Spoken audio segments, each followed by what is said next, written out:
¿Qué tal, familia, amigos? Pues hago esto porque veo en la calle que está todo igual o peor.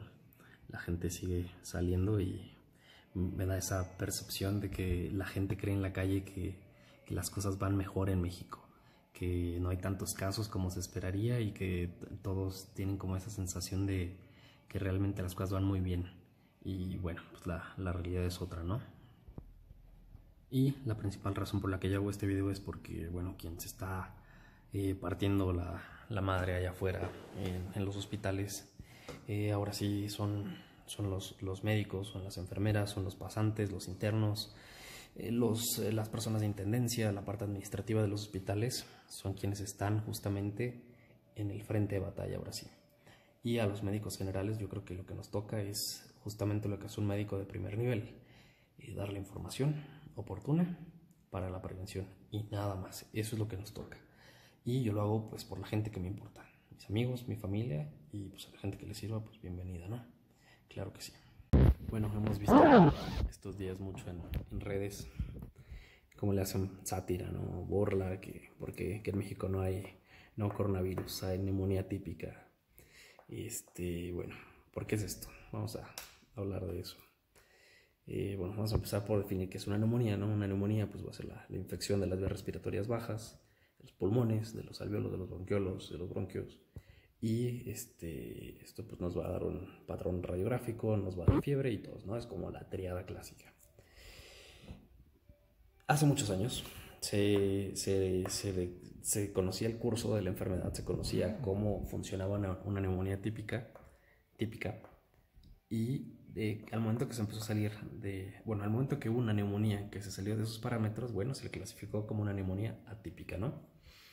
Había un patrón diferente radiográfico, había una presentación diferente de los síntomas como la tos o de la fiebre, y esto pues la clasificó quizás de ese lado.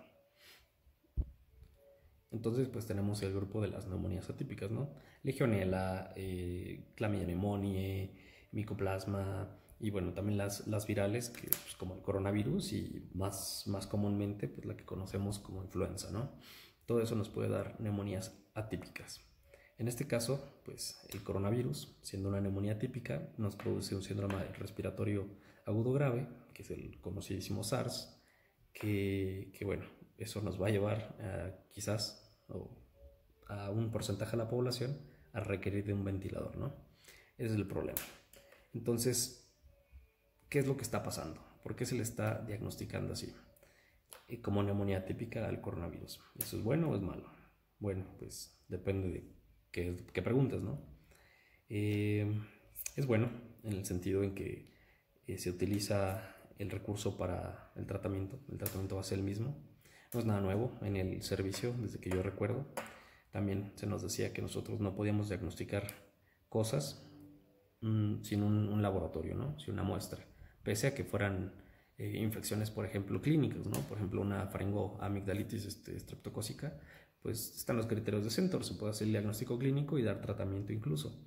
Sin embargo, pues la indicación era no, si no hay un laboratorio, si no hay un reporte, si no hay algo para demostrar pues que ese es el patógeno, pues no la puedes diagnosticar así. Entonces a los reportes se iban todas como infecciones respiratorias agudas, ¿no? Ese era como el diagnóstico global de todo. Entonces la gente sí sabía por qué le decías, pero en los reportes globales, cuando tú reportabas en tu comunidad, pues salía justamente eso, ¿no? O sea, salían todas como infecciones respiratorias agudas y no sabíamos, o no sabía nunca nadie, o el país no sabía si había neumonías, no sabía si había influenza, no sabía si era resfriados resfriados comunes o faringos, porque todo salía en ese grupo de infecciones respiratorias agudas, ¿no? Ahorita es lo mismo, entonces no se está diagnosticando como tal, no se está poniéndole el nombre de coronavirus, solamente se queda como neumonía atípica. ¿Y eso es un problema? Pues no, o sea, realmente no, realmente el tratamiento va a ser el mismo en los hospitales. Si cumple los criterios van a saber que es coronavirus o va a ser lo más probable para coronavirus y se va a tratar exactamente igual que el SARS o que una neumonía atípica grave, ¿no? ¿Cuál sí es el problema? El problema es que en las cifras nacionales no se está reportando de esa manera.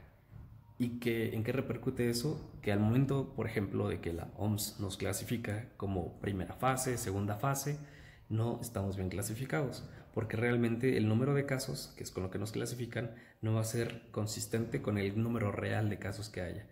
¿Por qué? Supongamos que la OMS nos clasifica en fase 1 por tener 50 casos.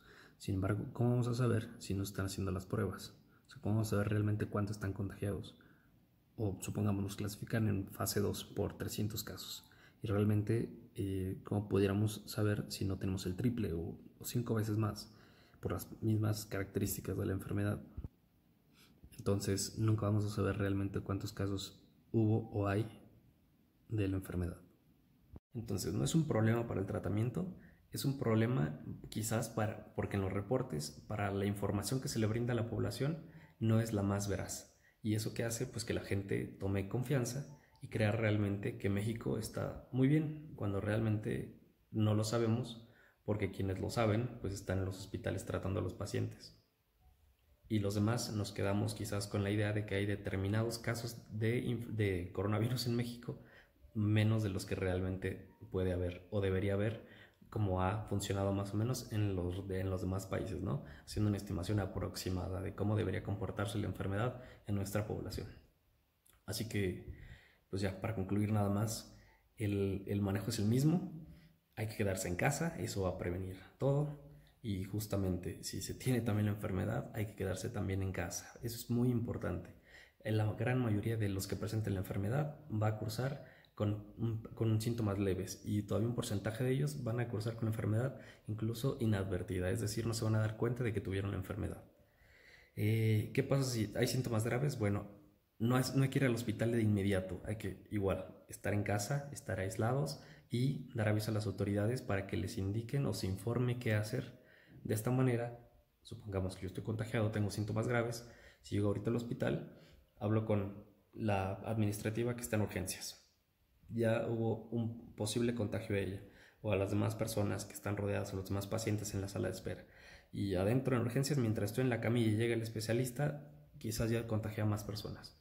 Esa es la importancia de quedarse en casa, avisar para que nos digan qué hacer y en todo caso de que tengamos síntomas y criterios de un posible caso de coronavirus, en ese momento sí acudir al hospital ya con las instrucciones, pero que ellos estén preparados para recibirnos también lo mejor que se pueda. En fin, eso es todo. Buenas noches.